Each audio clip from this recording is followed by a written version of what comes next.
देवी और सज्जनों, युवान और युवतियों, मैं आपका डॉक्टर रोशन मनोहर भिवापुरकर MBBS MS FSOG FMAS laparoscopic abdominal और जनरल सर्जन हूँ। एम्ब्रोजियन मल्टीमीडिया प्रस्तुत हेल्दी यू इस टॉक शो में हर बार की तरह इस बार भी आपके सामने प्रस्तुत हूँ। कोशिश यही रहती है कि हेल्थ रिलेटेड अलग अलग विषयों पे मैं आपको रूबरू कराऊँ और आपकी जिज्ञासा को पूर्णविराम दे सकूँ। कमेंट बॉक्स में लिखे हुए आपके प्रश्नों के उत्तर भी मैं देता हूँ, ताकि आप जो कुछ पूछते हो उसका सही और उसका साइंटिफिक आंसर आपको मिल सके।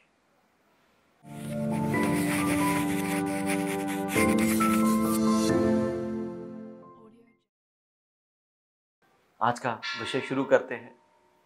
आज का विषय है कोरोना के बाद क्या। मैंने आपको बताया हुआ है कि अपना अस्पताल कोरोना को मैं डेडिकेट कर चुका हूँ और इस वीडियो शूट करने के तारीख तक मैं लगभग 126 पेशेंट डिस्चार्ज कर चुका हूँ कोरोना के।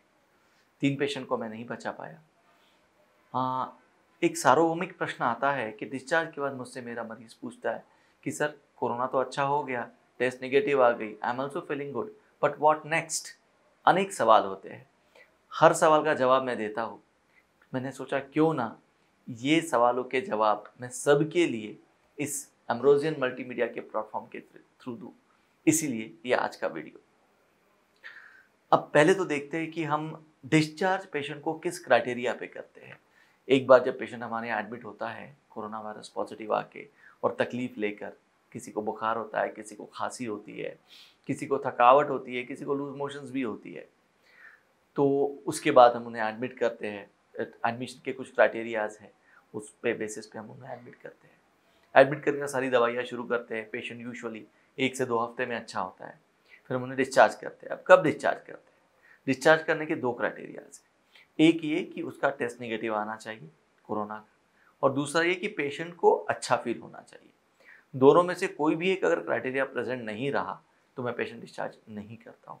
या तो टेस्ट नेगेटिव नहीं आया तब भी डिस्चार्ज नहीं करूँगा, टेस्ट नेगेटिव आया फिर भी अगर पेशेंट को अच्छा ना लग रहा हो तो आई विल नॉट डिस्चार्ज। अब डिस्चार्ज के बाद पेशेंट मुझसे पूछते हैं कि सर अब आगे क्या, आगे क्या का सवाल देने के लिए ही ये आज का वीडियो है। जनरली ऐसा होता है कि after the test comes negative, patient की कोरोना वायरस की ट्रांसमिसेबिलिटी यानी कोरोना वायरस दूसरों को देने की शक्ति खत्म हो जाती है। यानी ये पेशेंट अपने घर में आम इंसान की तरह रह सकता है, इसको क्वारंटाइन करने की ज़रूरत नहीं, ये सबके साथ खा सकता है, बैठ सकता है, बात कर सकता है, टीवी देख सकता है। इसके बाद अगर वो पेशेंट नेगेटिव है लेकिन अगर घर में कुछ लोग पॉजिटिव है तो सवाल ये भी आता है कि क्या इस पेशेंट को डिसीज़ हो सकता है? नहीं, ना ही ये पेशेंट अच्छा होने के बाद किसी को डिसीज़ दे सकता है, ना ही ये पेशेंट किसी से डिसीज़ ले सकता है, क्योंकि इसके शरीर में एंटीबॉडीज़ डेवलप हो चुकी होती है। अब ये एंटीबॉडीज़ क्या होती है? तो एंटीबॉडीज़ हमारी कोरोना के विरुद्ध लड़ने के लिए सेना होती है, जो कि हमारा शरीर बनाता है एक बार जब हम कोरोना वायरस से ग्रसित होते हैं और उससे अच्छी होते हैं।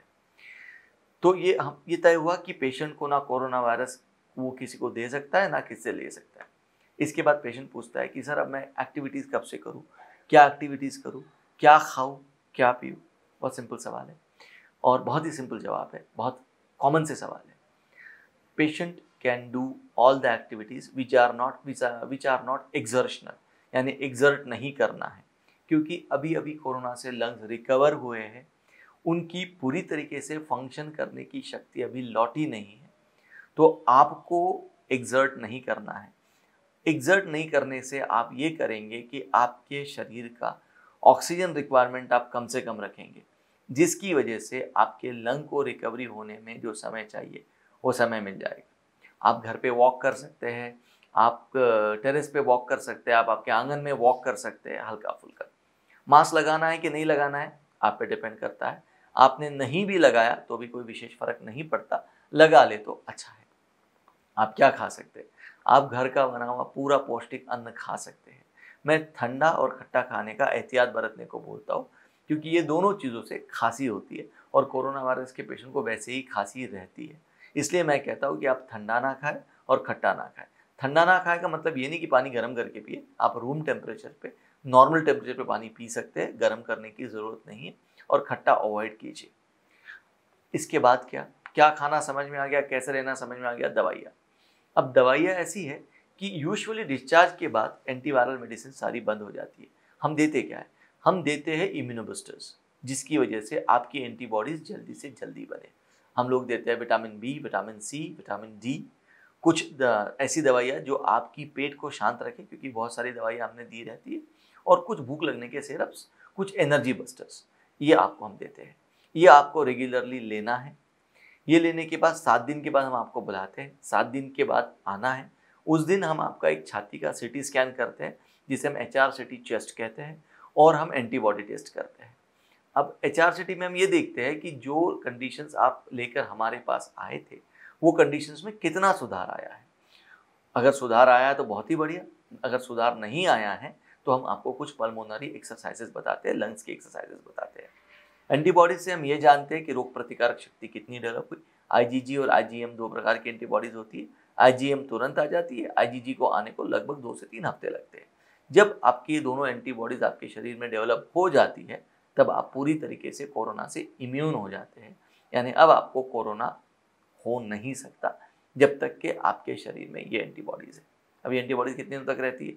ये एंटीबॉडीज़ लगभग 45 दिन रहती है। तो 45 दिन की तो गारंटी है कि कोरोना नहीं होगा। 45 दिन के बाद अगर आप एक्सपोज हुए और अगर कोई अनलकी है तो उसे कोरोना वापस हो सकता है। अब डिस्चार्ज हो गया, आप हफ्ते भर के बाद मेरे पास आ गए, फॉलोअप हो गया। अब इसके बाद क्या? इसके बाद again depending on your antibody status and CT scan, कुछ दवाइयाँ और कुछ एक्सरसाइजेस। धीरे धीरे हमको रिकवर होना है, धीरे धीरे हमको नॉर्मल लाइफ में आना है। आप रूटीन एक्टिविटीज़ 7 दिनों के बाद, जैसे जॉगिंग पे जाना, हल्का फुल्का नहाना, थोड़ा बहुत खेलना, ये सब कुछ कर सकते हैं depending on your lung conditions. Lung conditions अच्छी नहीं रही तो पल्मोनरी एक्सरसाइजेस से आप आपकी लंग कंडीशंस वापस पा सकते हैं। अगर आप योग करने के शौकीन हैं, अगर आप प्राणायाम करने के शौकीन हैं, तो यू कैन स्टार्ट दैट। अब लोगों को ये भी रहता है कि सर घर में छोटे बच्चे हैं, उनसे मिक्स हो या ना हो। आप बिल्कुल मिक्स हो सकते हैं, आप किसी को डिसीज़ दे नहीं सकते, ये तय है। ये जनरली प्रश्न मुझसे सारे पेशेंट्स पूछते हैं, मैं यही आंसर सबको देता हूँ। सोचा एक वीडियो बनाकर सबको ये शेयर कर दूँ, और ये प्रश्न बाकी जो लोग जो मुझसे ट्रीट होकर नहीं जाते हैं उन्हें भी पता चले, फैमिली मेम्बर्स को भी पता चले। आपके और भी कोई प्रश्न है तो आप मुझे कमेंट बॉक्स में लिखिए, मैं उसका उत्तर देने की कोशिश करूँगा। आज के लिए इतना ही, आता हूँ।